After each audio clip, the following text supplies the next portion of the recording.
What is going on, good people of the internet? It is time once again for the amazing podcast. We come to you weekly talking about everything that we care about as African American nerds, blurs, black nerds, whatever you want to call us.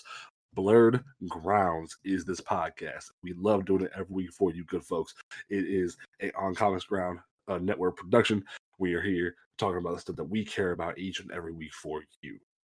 Don't forget to follow this podcast on Apple Podcasts, Google Podcasts, Spotify, Stitcher, Overcast, Podcast Republic, wherever you listen to this podcast. Make sure to subscribe, and then if you have Apple Podcasts, don't forget to leave us a review. It helps people find us a little bit easier. Don't forget to follow this podcast on Instagram and also Twitter. Once they hit 100 followers, we're probably going to be doing a giveaway when we hit 100 followers, so tune in for that. So help support us, share the episodes as they drop and whatnot. We really appreciate your support. And don't forget to follow the website On Comics Ground on Twitter and Instagram at On Comics Ground. And check out the website oncomicsground.com. Put some hyphens between those words for me. And where we post all of our reviews, previews, opinion pieces, solicitations, whatever we do, we publish it on there for you folks to check out and learn more about nerd culture, comic books, whatever. Now, my name is James Portis. To my left, we have the Afro-wearing, Warhammer 40K playing, spends too much money on that Warhammer 40K. But I don't know how you do that, because that just, that's too much. It's too much. It's someone who plays Magic the Gathering. I'm saying that's too much. But Travis, how are you doing today? I'm doing pretty well. And I mean, my question back to you is, how many video games do you own? Honestly, I don't own as many as I used to. Like ever since the newest generation of video game, like when the PS4, the Xbox One, and the Switch World thing, I started to slow my roll when it came to buying games. Like I only buy. You didn't say a number. No, because right, I'm honestly going through my shit, and I don't have a lot. Like it's probably less than like 20. But that's what? 20 over. That's probably 20 over the course of like the PS4's lifespan, which has been like damn near 5 years, isn't it? Almost. So you currently have 20.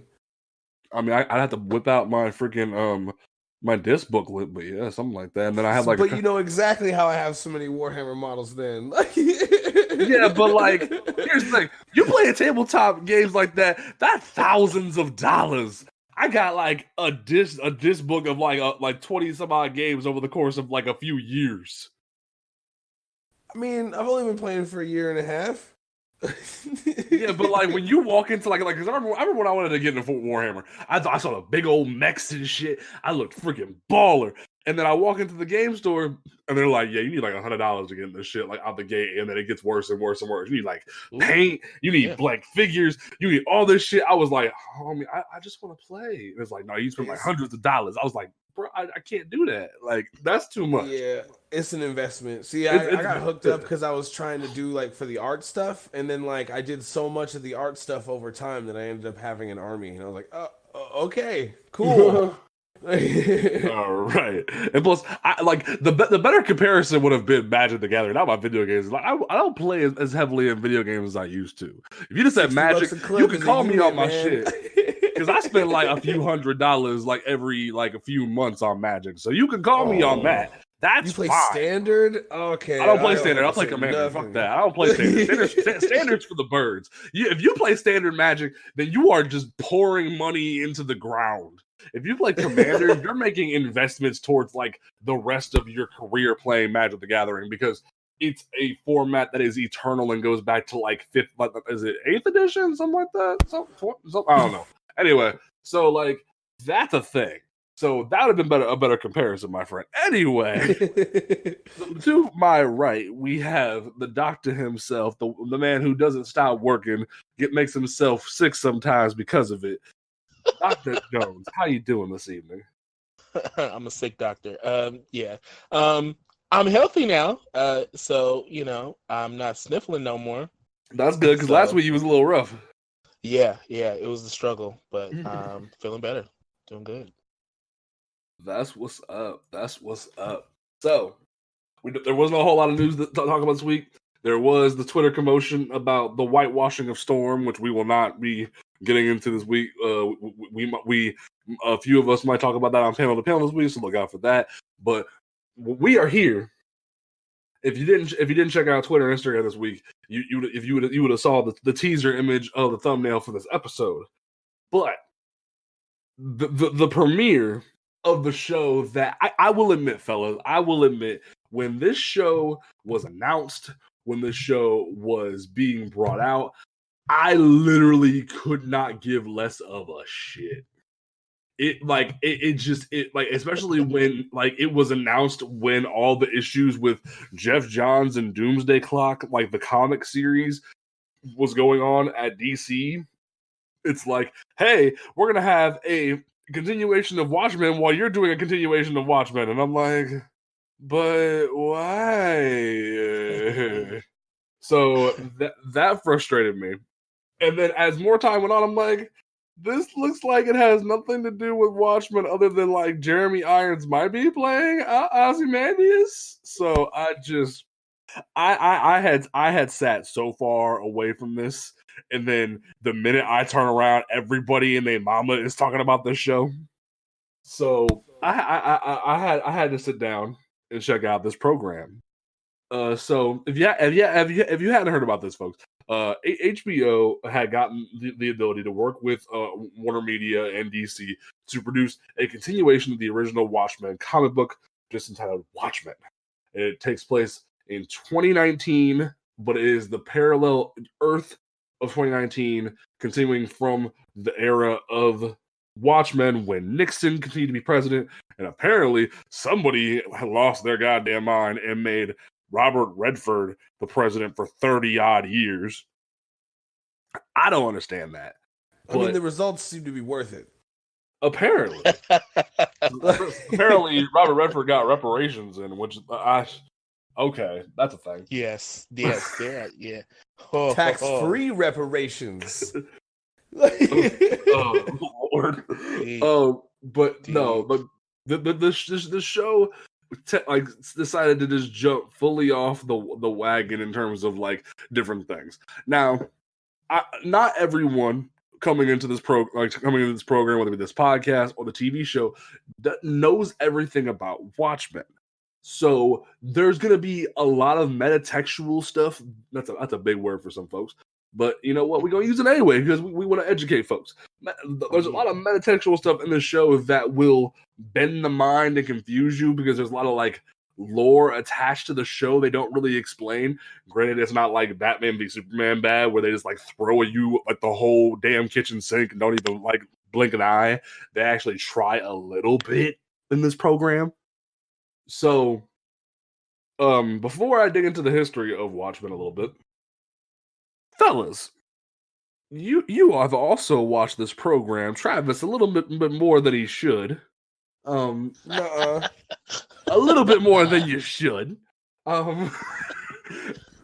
Jones, give first impressions of this show before we dig into the history of Watchmen. I think it was awesome. And I'll talk a little bit later about why I think it's so awesome. But just preliminarily, just my initial reaction is that it's super engaging. Like it really pulled me in from the very first second. And like I too was very like leery about like, what is this, extra Watchmen thing? Because there have been lots of attempts to continue or to add to the lore of the 12-issue, original by Alan Moore. But like, I feel like this already, and we don't know exactly where we're going, but like, I feel already like this from a quality standpoint of a quality, opener, like this is it, All right. I didn't watch it 4 times, but Travis watched it 4 times and watched the Zack Snyder Watchmen movie twice today because he has done grabbed the cork board and the strings and the pins trying to figure out everything going on in this program. So Travis, how are you after watching this program? At least man. After the first time, honestly, I was in complete shock. Okay. Like it's fantastic in like so many different ways, and I haven't seen something like this on anything television wise. I don't think since like Django Unchained. Ooh, damn. So, man, I need more. I don't know how do I say it? Righteous black anger in my publications. Oh my god. Okay. This is amazing. This is amazing. This is amazing, you say? Yes. Okay. So, for those who don't know, the original pitch for Watchmen was Alan Moore and Dave Gibbons came in to DC, and they wanted to write a very dark and very serious take on some of the superheroes that DC had acquired in purchasing different early comic book companies. But when comic books first came out back in the day, there was 1,000,001 different newspapers and publications that had created their own superheroes to compete with the likes of Batman and Superman. That's how Captain Marvel, as in Shazam now, was created. That's how we had different things like Bullet Man and Flash and Green Lantern, all these different things that were from different companies. And slowly DC started acquiring them and making them part of their pantheon. And when you have like the company that was Charleston Comics, you had things like The Question, Blue Beetle, Nightshade. You always like these different characters that when Alan Moore came to DC, he was like, I want to write these characters in a new take. But then at the same time, you had different events going on that led them to go, okay, wait, how about you create new versions of these characters? That way you can have creative control in regards to what you're writing. And Alan Moore said, sure. And the story itself is one of those classic dark comic books in the same vein of Dark Knight Returns that brought dark and gritty back to the forefront, or at least dark and serious storytelling back to the forefront of comic books. That's why, because for years we had the Comics Code Authority that was causing problems when it came to different types of media, because there was things like you couldn't have Wonder Woman not be in books with anybody but Steve Trevor because they thought she was too independent. They thought Batman and Robin were in a homosexual relationship, so they had to have a different Batwoman and a different Batgirl come in to be their supporting cast. Everyone thought Superman was a fascist, so they had to have him work with big businesses and police officers to help fight crime. That was the thing. And it led to, and I also trying to get rid of all the monsters and werewolfism and vampirism that was running rampant and hurting children. So that created the Comics Code Authority.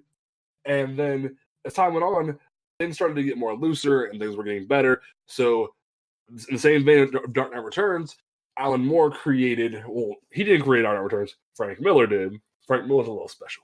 We like you, Frank. It's okay.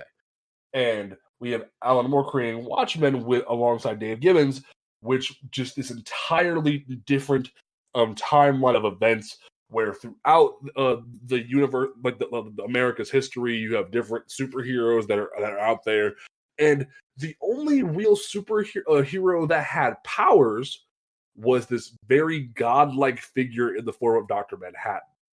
And I'm not going to dive into the whole history of Watchmen, the whole storyline. It is definitely one of those books that you need to read, or at the very least. And I know not everyone likes the Zack Snyder movie.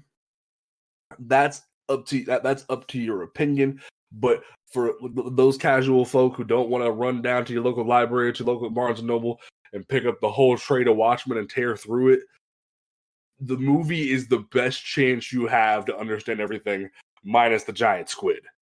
So that's the little quick diagnosis in terms of, not diagnosis, but a quick rundown in terms of Watchmen and what have you.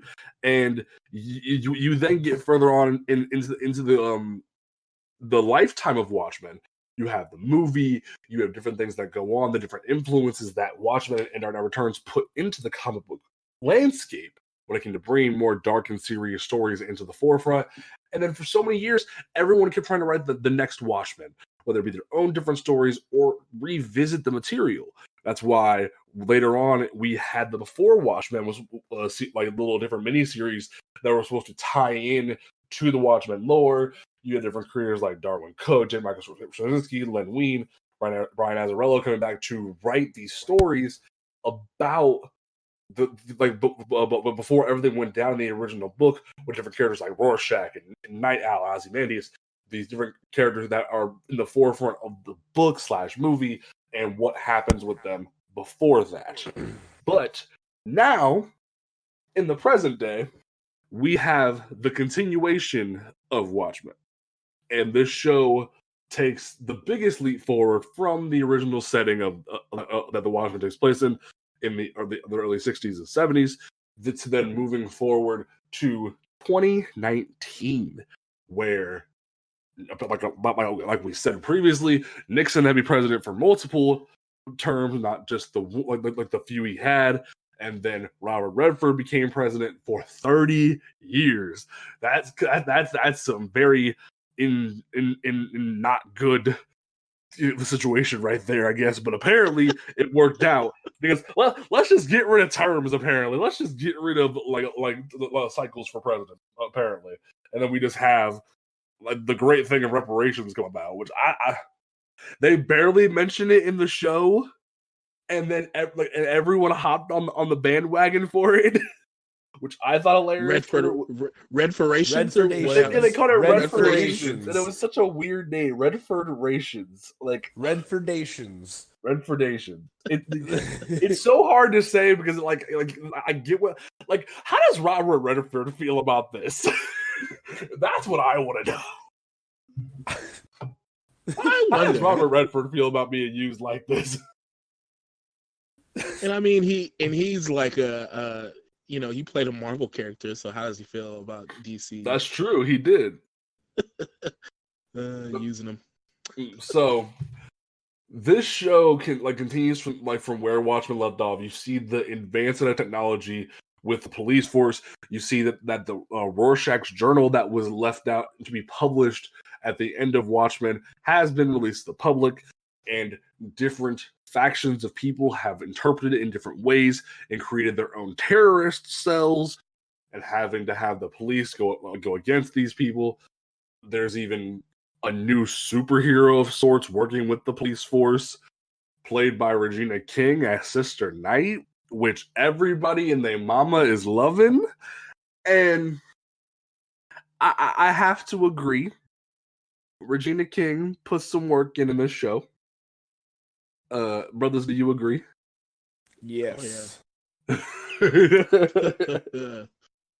Travis, you were very much loving Regina King. Very much so.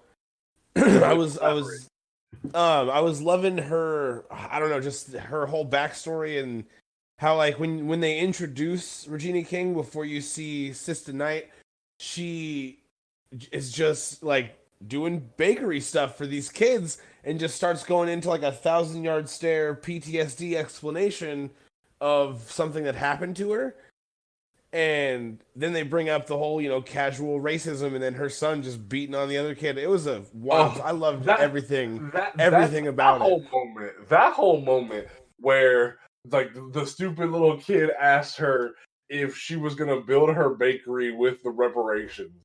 And, like, you could feel the fury in Regina King. She wanted to reach across that desk and beat the crap out of that child. But then you see her own child fly across the room and just start beating this kid's face in.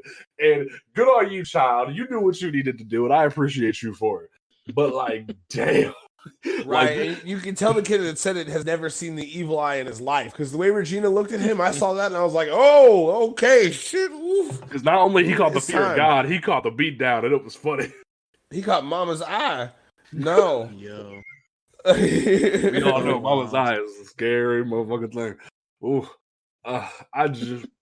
And, like, this show, that's not the only racism this show starts with. That was the tone down of where this show began. And granted, Watchmen as a material is not one to, like, mince words when it comes to, like, very, like, graphic and hardcore storytelling. When you have things like the Vietnam War that is explored in the original source material, and then you have, like, the very gory and bloody things that go on. But then this show just jumps off the handle and goes straight into one of the darkest times in African American history. And I want Aaron, I want to bring you to the forefront of this one, because not like, and there was even an article that came out where so many so many African Americans and white people hadn't known about this event. And I wanted you to bring it to the forefront as the most educated man in the room. I think like it is absolutely not surprising that people don't know about Tulsa and its history, because we really don't get. I mean, I didn't learn about it in a class. I don't. My granddad told me about it. Yeah, I think it's one of those things that you kind of learn either from someone telling you that it happened, or from a book. It's not something that is in your usual curriculum. It's not something that is in the regular topic of conversation, but it's from a very, very specific and dark time in our history, in the United States' history. Like I'll say, like, first off, that I like the way that it was presented, in the way that it was shot, the way that, it scared the hell out of me. It surprised the hell out of me. I didn't expect it. I don't think any of us expected it in this show. But I'm actually really glad that they brought it up, and that the show is like, it's based in Tulsa, because that history is something that it's the kind of history that doesn't go away. And so if you want me to jump in, I can jump in and do the most definitely. Yeah. So like I think a great place to start is like a small smattering of the history that people may have heard, maybe a little bit about, and how many folks have heard of like Black Wall Street? Like, have you ever heard, other than the Game, the rapper, like other than him? Oh God. And I won't even get into him, but like he was trying to kind of call back to this place. One of like, and it's not the only, like this city in Tulsa is not the only city that was kind of referred to in this way, as like a Black Mecca, like a place where Black folks can be successful and and thrive, without really the underpinnings of white people being the benefit. Like it's Black ingenuity, it's Black genius, it's Black entrepreneurism, and it's flourishing. Like people are running to this place in droves, and so like in the late 1890s and in the early 1900s, like this was a place that people were moving from the South, from the North, and they were like, yeah, we got to get to North Tulsa or Greenwood. Black Wall Street, or Little Africa is a term that was used for the place as well. And people knew, like, this is where Black businesses were. And although like it has that shadow in there, the South Tulsa folks like weren't very happy about it in general. And I think this was definitely building up. Like it was untouched. Like it was like, yeah, like they're building their bricks, they're building their theaters and schools, and everything was great until kind of a fateful thing. But it wasn't an aberration. It wasn't something that happened as an isolated incident. It was a part of a history of things happening around this time period in the early 1900s with the Klan, with the Ku Klux Klan, going west, moving from the South. It was a lot of lynching happening, primarily predicated on Black men supposedly raping or assaulting white women, and it was happening all over in this time period. And this 19-year-old kid named Dick Rowland, he was in an elevator and the elevator operator was a 17-year-old white girl named Sarah Page. And elevators now like jolt you, but like then I'm sure it wasn't too technologically great. So this elevator hit, and he accidentally bumped into her, stepped on her foot, and she screamed. And in this time, especially, like, white women's screams are the call for the cavalry. And it caught people's attention, and Dick Rowland, he ran away because even if whether he did anything wrong or right, he knew that something bad was going to happen. And he ran back to town, and people she made the accusation that she was assaulted, and then people jumped to the conclusion that she was sexually assaulted, and then they went and picked up Dick Rowland. And in those times as well, like when black men went to jail for raping a white woman, they get lynched. They will go and are allowed in a lot of cases to go into the jail and take the black man out and lynch him. And the police wouldn't do anything about it. It would just happen. And that's kind of the catalyst to this, what was formerly called kind of a riot, but like it was more like a massacre, because the idea that he was about to get potentially lynched, black folks, the wealthy black folks from Greenwood, they came to the jail and were like, hey, look, we want to ensure the safety of our person, and like, no, it's going to be fine. It's going to be fine. The lawmakers kept saying, and then like this big, huge crowd of white men were like, no, you're not going to take him out. We're not going to do anything, but you're not going to take him out either. You're not going to do anything about this either because he did this evil thing. And pretty much the whole massacre was 16 hours. 16 hours of just pillaging, burning, shooting, and I think it's even captured in some of the TV show that there were bombs from ahead.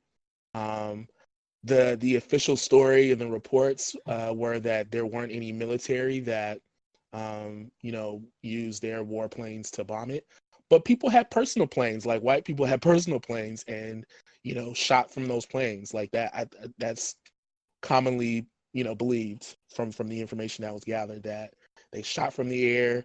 They were on the ground looting and destroying. 35 city blocks were destroyed. And this is the first time that I can think of where the horror of it was so perfectly captured. And it's a very sad thing, but it's also important that we don't forget that these things happen and are continuing to happen. If we think about things that have happened with your Eric Garners and your Mike Browns, the looting and the pillaging, like that wasn't people destroying their own community. That doesn't make sense. Like, it's people that are coming from the outside, and this is a perfect example of that happening. People always ask, like, why don't black people just go and do their own thing and blah blah blah? Because when we do that, this is what happens.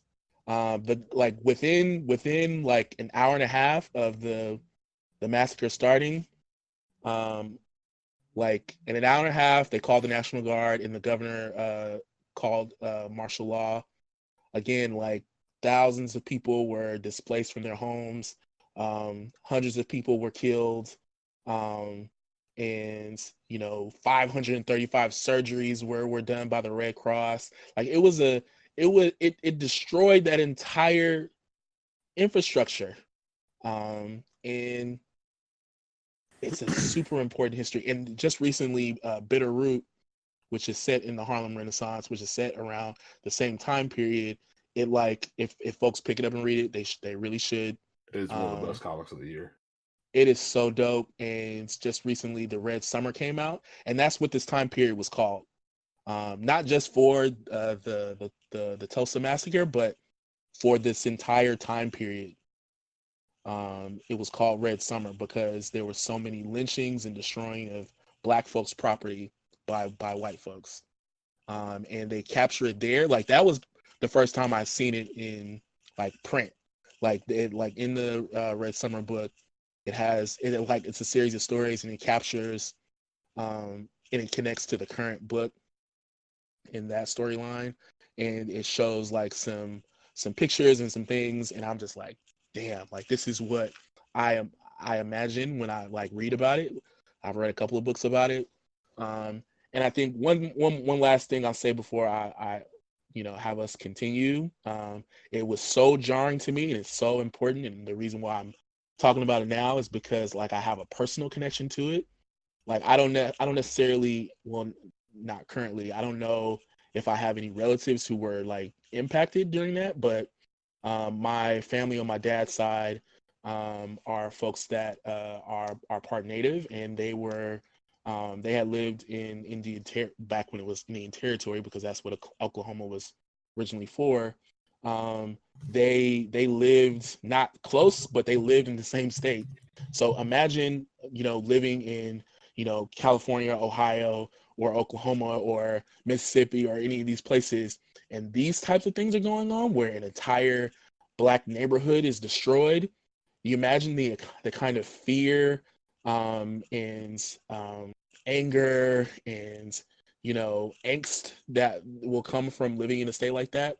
So according to the census, my family lived there in 1920, and subsequent records, they hightailed it out of there. They left. The Klan came in 1919 and 1920 to Oklahoma. My family was living there for about like 50 years. And then the next census, they were gone. They moved to Arizona and then California. And so the reason why I'm even where I am and grew up where I grew up was because of this time period and because of that area. And so like when folks also say like, oh, slavery was only for this amount of time, and that's a thing that, like, why are you still talking about that? That's not an issue anymore. Like, no, that directly impacted me and my life and where I lived, where my parents lived, where my grandparents lived. So it's bull to think that those things don't impact, and for them to put it at the beginning of this show is so surprising that I'm almost scared of what could happen next, because I don't know much that would be able to top that feeling of like, this is some much needed history that people need to know more about, and it's right here on the screen, and people are now engaging and talking about it and thinking about it and thinking about how it connects today. So it's super intense for me, so yeah, that's my spiel. Now, Travis, you have been going in depth watching every single thing about this show, and I want to know your thoughts on this opening part, this opening flashback of sorts that we see about from Tulsa and that massacre. It was pretty shocking, to be completely honest with you, and I think that was 100,000% the point. I honestly, like, since I've watched it, I have suggested everyone that I know watch it. Like, today I was at the gas station and I ran into my homie Nick, and I was like, "Hey, have you seen Watchmen?" He's like, "No, man, it's pretty good." I was like, "It's the first time I've ever seen Tulsa be dramatized." He goes, "Tulsa? Okay, I have to watch it." And then that was the last we spoke of it. I'm waiting for him to contact me. But I've been just trying to spread it so like a virus, because I feel like it's so important that people see it. I have a similar connection, but I'm not sure where the actual genes are. But it's where my grandmother's maiden name comes from. They were given the land because they ended up getting with, like, my ancestor had gotten with the Union soldier who had some land. He gave her like his land, and it was taken. So I have to look up more on that because I'm not too sure on the details, but I don't know. It's important, man. A lot of people don't think this type of stuff happened, and it seems unreal. But it seems unreal because it was so horrible. You know what I mean? It's important that we know this shit so it doesn't happen again. Most def. That's why I believe it's so important to know as much as you can about your history, because again, like, there are barriers to that too, especially when you're Black, to learning about your family's history. You're having all kinds of fun on Ancestry until you hit the slavery wall. Like, you're not wrong. That's so real. But like it's kind of like the way that I think about it, and like why I love to learn about history and learn about my family's history is that like it's like your connection to the past. Like as much as you can like hear about things that happen to people and know like, oh, those people, like, but like it's kind of like if you think about like your genes and your blood in the past, like, like this is your connection to those things that happened and the context around what happened then, and that like it's practically like a part of you is in the past, and like learning about these things and learning about your folks can connect you to the past in a deeper way, and it allows for you to have a greater understanding of like, man, like this could have been me, like if I lived in a different generation, like this is my family, so this could have been me, and I like what in the world would I have done if I was like having to scramble through, and like would I be able to pick up the gun like oh boy did in Watchmen, like when I was running through, and his wife actually had the gun. Actually, he gave the gun to his wife. And so like it's intense. It's so intense. And some people, they actually, like, to give a little bit more history, like they actually, like the people that survived, because they, so many people were killed and so much of their stuff was burned down, they actually like interned and put those people in jail and blamed them. Sure. They blamed the black people in Tulsa for the riot, even though like all their stuff is gone. They have nothing. And somehow it's their fault.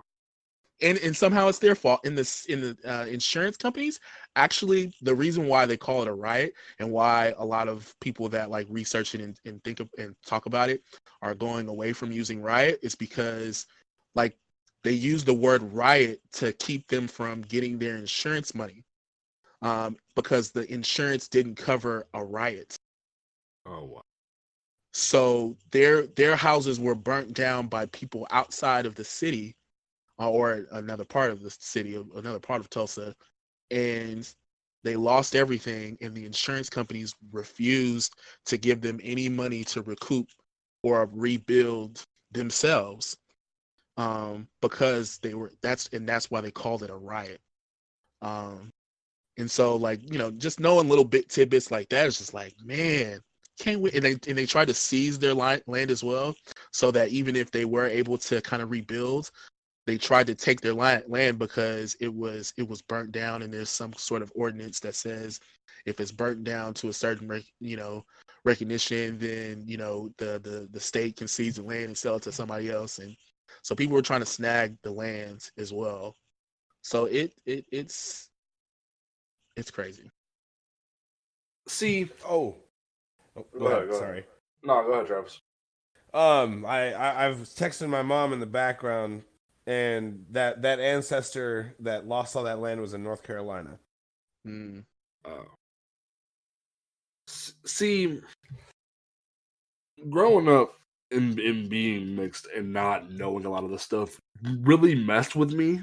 And then finding out later from my grandparents that a lot of this stuff happened, just it made me feel powerless. And knowing that an entire side of me could do this to so many people, but like to see it finally brought to the screen, you see. And the thing is, like I said before, Watchmen is not new or not native to the idea of having this graphic of a storyline put like brought to the screen or to page. That like if you watch Zack Snyder's Watchmen, you see like Vietnamese people being just exploded before your eyes by Dr. Manhattan. You see this stuff go down, but then when you remove the supernatural science fiction side of it, and you even see this horrible event being brought about by hatred and everything in between, it drives you insane. And then to see the influence later on in the show, it just blew me away.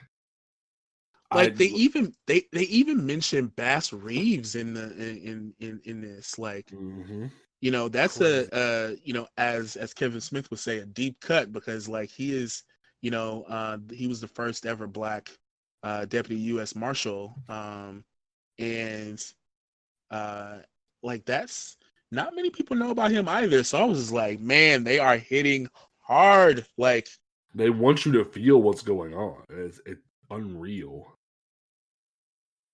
So there is something for folks who didn't know about any of that. And as you go into the show, you see that unfold in the first 5 minutes of this program. And then you go from that to then Regina King throwing the fear of God into a small white child and her child beating that person up.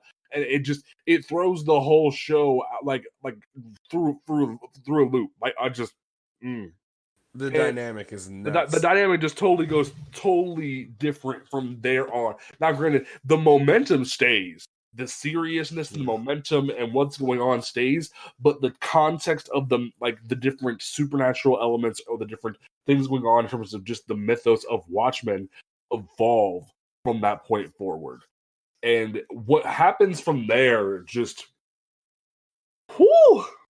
So the opening scene before Regina King's incident we see is the issue of the police officers having to cover their faces to protect them from the different situations going on with what is known as the 7th Cavalry. This order, this terrorist cell that was founded on they had misinterpreted beliefs of Rorschach from the original Watchmen storyline from when his journal was published. And they had a confrontation where dudes just riding home, jamming out to rap music, just this white dude in his pickup truck, which was very weird. And also that transition from the massacre to that point was very jarring. You could have played any other kind of music. You could have played anything. And it was such a jarring transition that it kind of live in an area where that's common. That image in specific. You go from a small black child holding a baby after everybody in the car has been shot and killed and the whole city's on fire, and you just hear mumble rap go in, and you're just like, wait, ho, this is not that's. And it was just so random that the random dude, the white dude in the pickup truck, is just jamming out to this, and he gets pulled over, understandably, because he's acting a fool.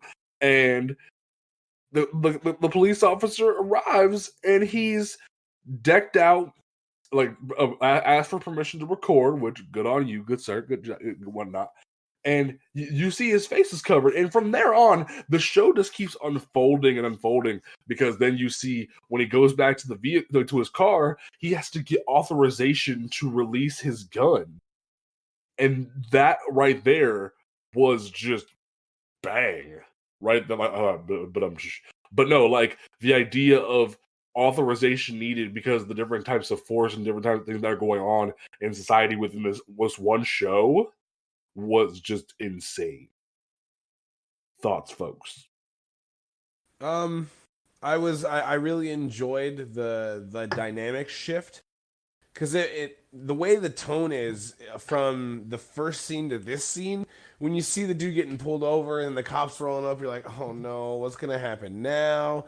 You know what I mean? But it turns out, after you learn more, it's not as bad as you think, and honestly, it's kind of an ideal traffic stop where they ask you to record. They don't have any lethal force on their person, and it's just kind of keeping it moving, compared to traffic stops I've had, or I'm sure you guys have had, where it's not like that at all. And it was kind of different to see that tone, because you can see the dude is afraid, but for the life of me, I couldn't figure out why. And then you figure out why pretty soon afterwards. He's got a Rorschach mask. He's a damn terrorist. And the part that had me tripping was a dude's like, what are you hauling? Lettuce, huh? Okay, cool. I'm gonna go check you out. And then he literally, before old dude could get clearance to pull out his gun from his superiors, the Rorschach dude just lights him up just lights him up. That shocked the shit out of me. It caught me off guard. And then he reaches in the back of the truck and just throws a head of lettuce at him. Like, I wasn't even trying to fight with you. I wanted to just take my lettuce home. I was like, damn, homie. Like, I'm a terrorist, but I'm just trying to take my lettuce with me. Like, that had me tripping. But, like, just that moment. And then that one event of not only misunderstanding, but also the development of the Rorschach situation, plus that a shooting of a police officer grows exponentially from there because it causes ripple effect upon a ripple effect of the entire police force being given 24 hour, what was it, either 24 or 48 hour authorization to use lethal force. All their guns are released. Like Regina King's kicking down doors. Everything, like the 7th Cavalry starts upping their game, start causing more things happening, and this is an hour-long show, and so much happens. Yes. Yeah. And I gotta tell you, James, there was lettuce back there, but that's not what he was hauling. Oh, I know. I know. It's just such a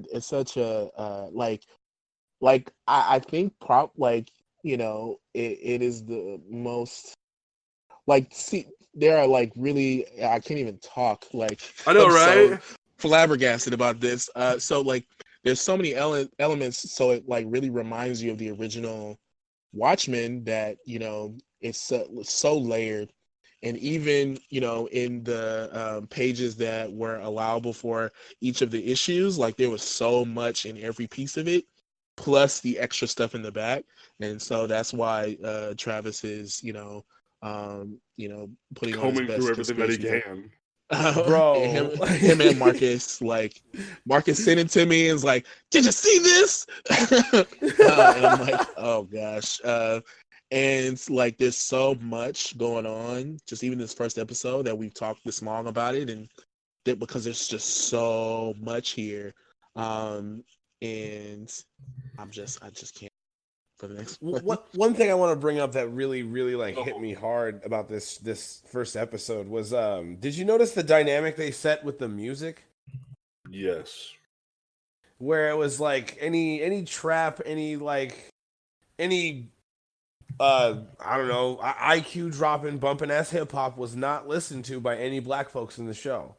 Not a single one. I found that to be fascinating, to be honest with you.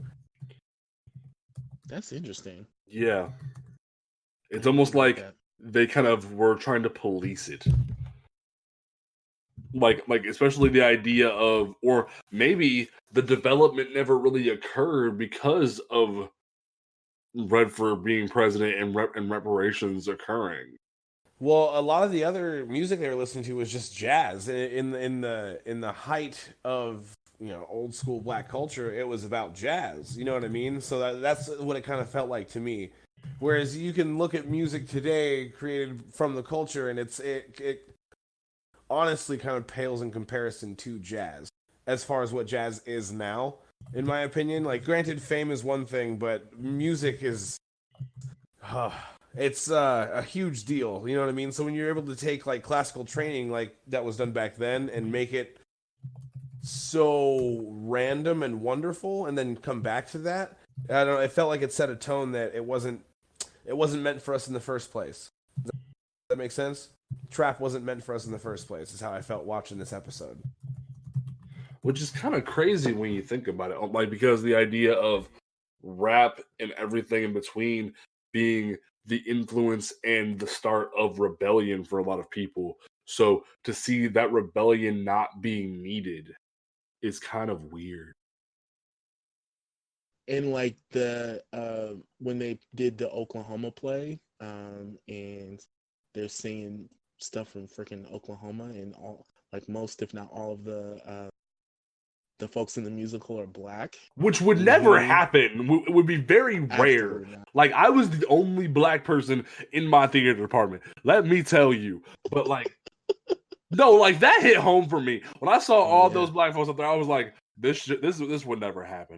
It's so wild. And like Oklahoma is, and I don't know a lot about it. I don't know a lot about any musical, but like I had to look it up, and Oklahoma is about the settlers of Oklahoma, of the state of Oklahoma. And the original idea behind Oklahoma was for it to be territory for American natives and black folks. It was supposed to be essentially a people of color state, and it was set by law for the land to only be by those folks. As a matter of fact, they sent people on the Trail of Tears to this place for them to settle there and to have that land on their own. And then some folks were like on the outsides and the borders and like forced themselves in, and then they eventually made it a state. And so like even that history, again, history comes up again, and I didn't even know about this freaking Oklahoma play, but it's about freaking colonialism again. Yep. Like colonizing the colonized already, Mm-hmm. So like, so yeah, so much. There's so much here. Like this, and then from there we go forward, and you see the progression of the police force trying to hunt down the 7th Cavalry and trying to put an end to it. And the show just takes this giant leap from being just, oh, the police versus the Rorschach terrorists, to then we see freaking Archimedes, the flying owl ship that Night Owl created, being used as a police vehicle. And my heart was so happy. I was like, He was gunning that gas too. He was trying to burn him down, like out of the sky. Yeah, like the police captain was just like, I'm gonna just set it ablaze because I don't want him to escape. Like we can't lose him. I'm indifferent about Judd Crawford. Why is being that? honest with you, Why is that? He feels like the allegory for the racist that hides like under a sheep's clothing, if that makes any sense. The racist that's openly tolerant. I say that because in the short interactions with him, he's generally loved, yes. But like, so there are times when like, cause I don't know his character, so when he's saying things about Black Oklahoma, and the first things that come out of his mouth before he can even critique it are, "Don't roll your eyes at me for criticizing Black Oklahoma." And it was like, okay, that's not much, right? And even when he was in the office, Regina King was like, "You're not allowed to call it Black Oklahoma." Right. And so like it was stuff like that. And then so as the episode progressed, it was like, okay, I'm starting to build kind of a trust for him all the way up until I would say the dinner party. Because at the dinner party scene, he goes out to like get another glass of wine or whatever, and he pulls out a little bit of cocaine and does a quick bump on Angela's counter. Comes out and she can see it on his nose. You know what I mean? It's obvious they all know that he does it. Right, and I'm pretty sure I don't have to explain the crack cocaine relations. You know what I mean? Cocaine is notoriously a drug that's been out of black people's reach. It had to be crack, and then it destroyed us, type of thing. Yep. And what ends up happening is he's been doing coke all night. You learn a little bit about his life when they pan over to his nightstand, when you find out his father was a police chief. And it's safe to assume that his father was a police chief before any of the Redfordations were coming into play. So the first thing that comes to my mind is Rage Against the Machine, some of those who run forces. And I can't help but notice after, because now I'm starting to get a little suspect that it's like a lineage thing of him being police chief. So when the red flags really, really started flying for me is right before the end scene, where he's listening to what you could call that era's Alex Jones on the radio. And he's the only one driving, so he definitely put that on himself. You guys remember that scene right before the tax strip? I wasn't even listening at that point. I was more interested in the fact that he just ignored his wife and didn't take an escort. So I'll have to go back and listen to that. Yeah, what he's listening to on the radio is questionable. Questionable. Okay. And if we learned anything from the first Watchmen, the way the blood hit his badge, I think he's our comedian for this. Okay. Now, for those who aren't well versed and haven't actually seen Watchmen, because or even read it, there is a lot of people that probably haven't. Now, what is the context of that statement? The comedian was a hero with the Watchmen in the first one, but he wasn't exactly a hero. They always hint to him being, he was a little bit of good, he was a little bit of evil. Heroism was a sick joke. Basically, he used being a hero to be a garbage human being. And I'm thinking that's what we're seeing a lot with Judd Crawford. Using his power to abuse drugs that are obviously illegal. Anyone else would be getting like 100 years. Like, you know what I mean? And so him to abuse that position and the trust that he has, and then the people who have normalized it kind of are really reminiscent of how the comedian and his constituents were in the movie. Wow. Look at you. Oh, wow. I hadn't even thought of it. He has watched it 4 times. Yes. Yes. Wow. You dug into every nook and cranny. Wow. Dude. I'm just sitting here in amazement right now. Aaron. Oh my god. I just like you now I have to go back and watch this damn show again. But like I am very excited to see what developments occur, because not only do we see the idea that Ozymandias is alive, like, and the thing is, they haven't like specifically said in the credits of the show or on the IMDb page that he's playing Ozymandias from the original Watchmen, but even in the promotional material, there was like this one specific thing that showed who was playing who, and under Jeremy Irons it just said, "You know who he's playing." And I was like, "Yeah, wow, yeah."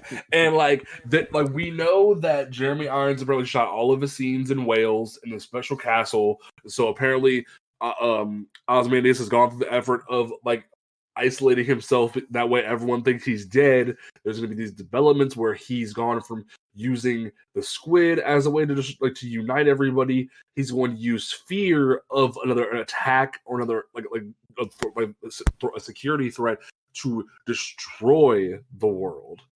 And I like, because there's this little vignette of where the story is going to go in Watchmen. There's a little like YouTube video, you can look it up, and just seeing that and seeing the developments of where this show is going to go, I'm very excited. Hell, the way the first episode ends, where dude's hung from the tree, you see old man who asked Regina King at the beginning of the episode, "You think I can lift 200 pounds?" And she's like, sure. Man, fuck that old guy for that. Why? Because before I figured out Judd was dirty, I was very upset.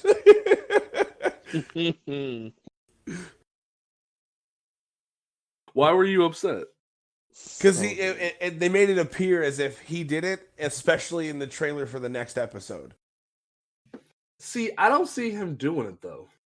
He's claiming it, but like but what motive would he have to just hang the dude from the tree though?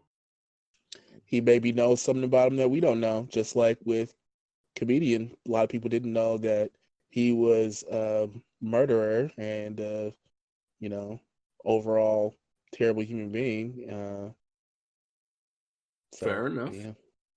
All right. So as we move forward with this show, what are our expectations like? Because I even said it at the episode, I had no expectations for this show.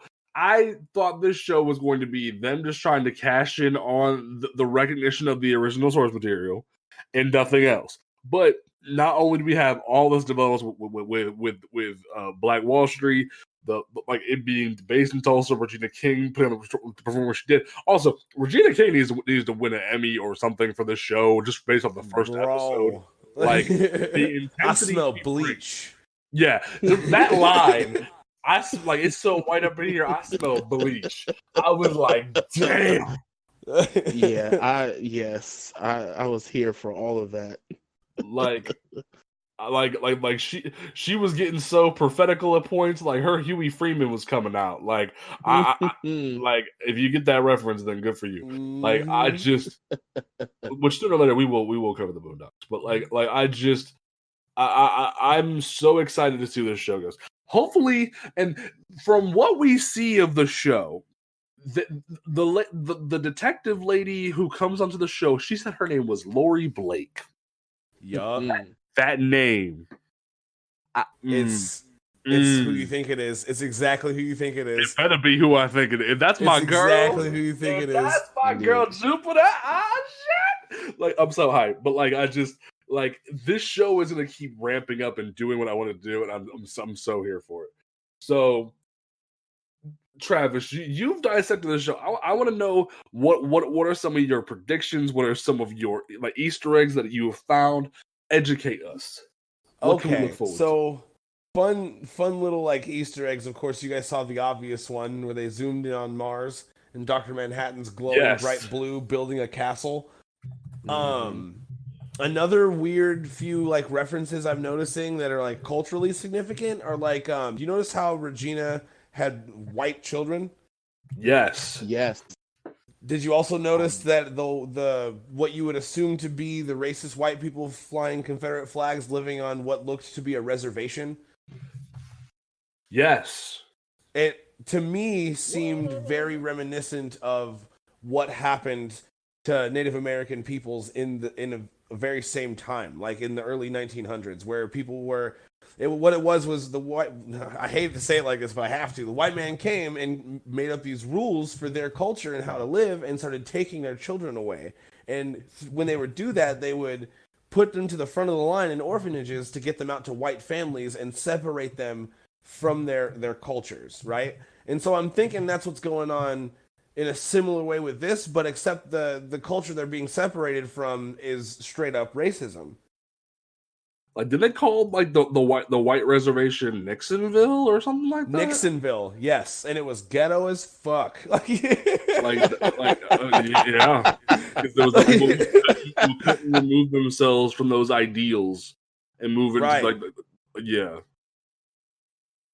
Oh, what was another really fun one? They have that Nixon statue of like his hands outstretched. I was like, oh. Yeah, another one that really got me was Ozymandias, because the only reason why I know he's Ozymandias is because of IMDb. They didn't say it in the episode. Everybody knows. Search afterward. Everyone knows.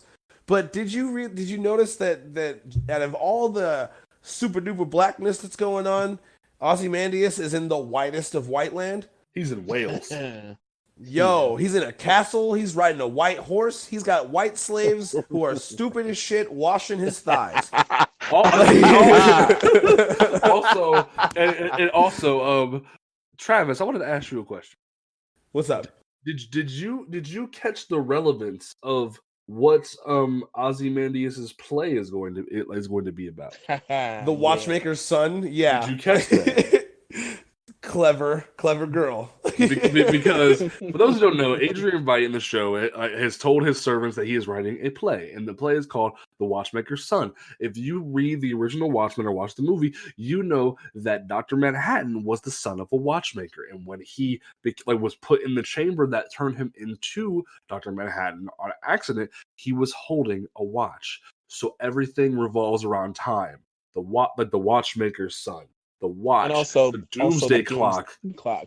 The doomsday clock that was the original source of tension during the Cold War, which is during the base of what's going on in the original Watchmen storyline of who's going to strike first, America or Russia, what's going to kill everything. And at the end of the day, the giant squid is what caused all of the nations to unite against this interdimensional threat that is supposed to be coming to destroy them all. And that's why when he said the watchmaker's son, I gasped. I was like, oh my God. Honestly, deep down inside, I know it's a long shot because the first episode, I'm probably going to be putting my foot in my mouth, but I really hope to God, and they have the setup for this, that we get a Black Rorschach. Oh. There would be no better time than now. just to have Black Rorschach be like, "You guys got it all wrong." Jeff Johns already pulled the trigger on that though, and I don't know if the show has. I feel as if the show already has dug its nail in the idea that they're going to use Rorschach as the antagonist rather than as a prophet like he was in the original source material.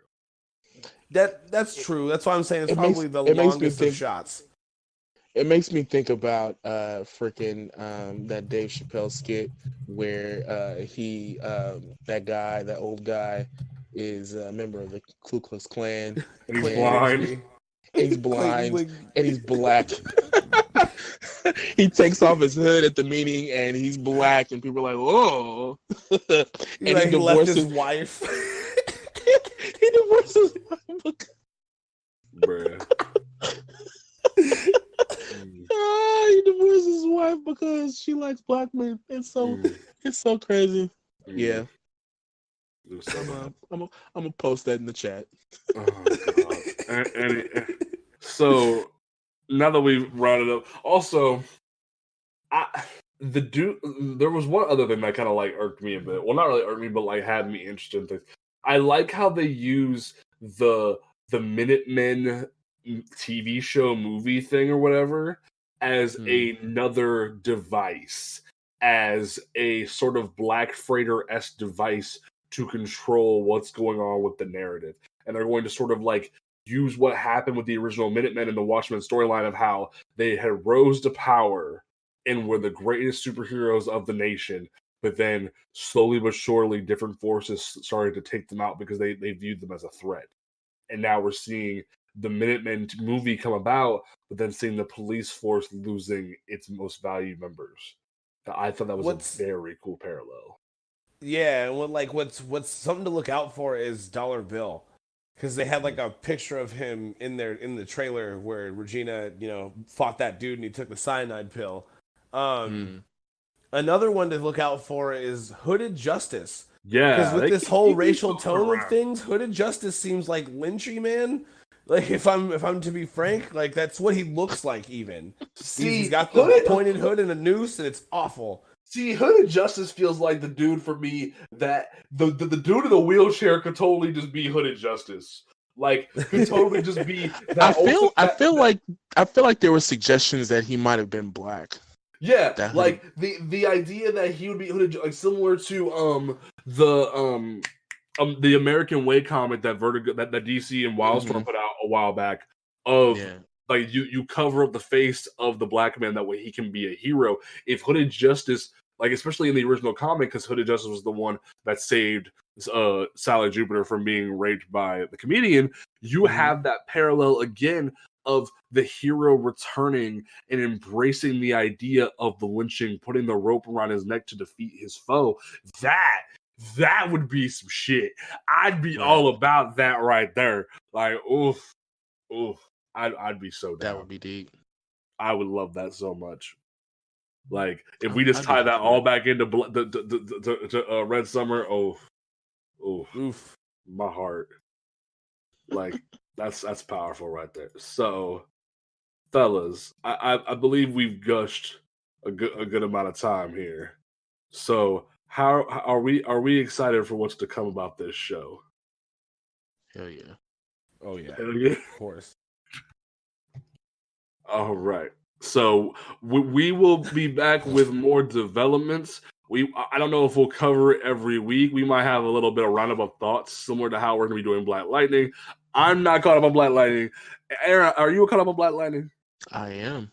Oh, you are? Okay. So next week. So next week, before we have our special Halloween episode, which is going to be the best thing ever. I'm very excited for that episode. Our social media manager, Andre Drew, will be guest starring for that episode because he has prepared a great spectacular for us to talk about black folks in horror movies. That'll be a great time for us. Well, and horror TV shows and horror video games as well, but mostly horror movies. And we will be talking about the sacrifices that have been made, literally, in regards to that.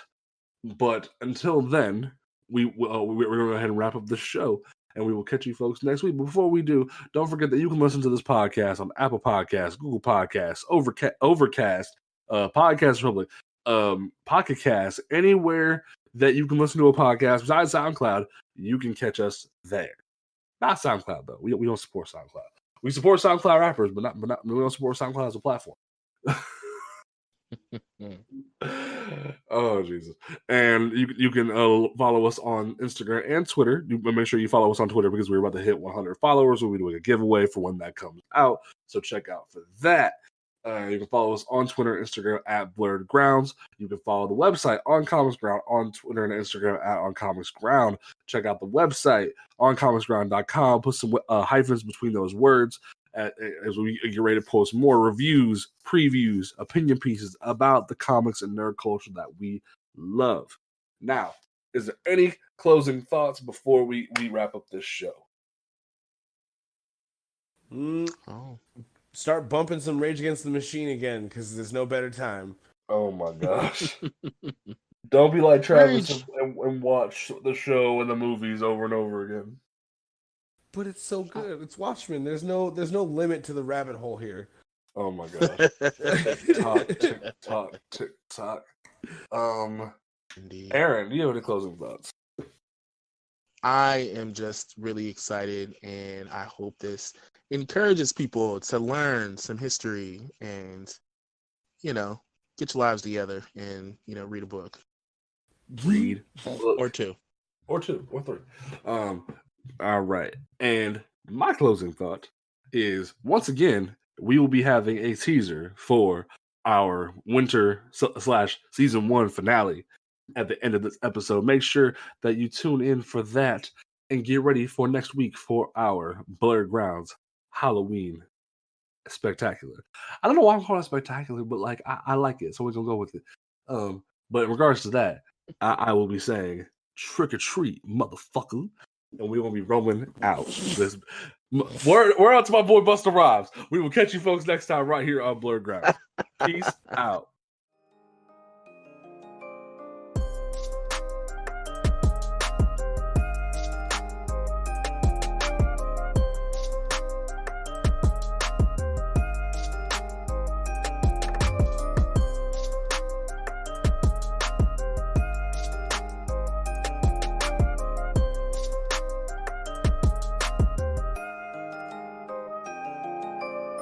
On their Blerd crusade.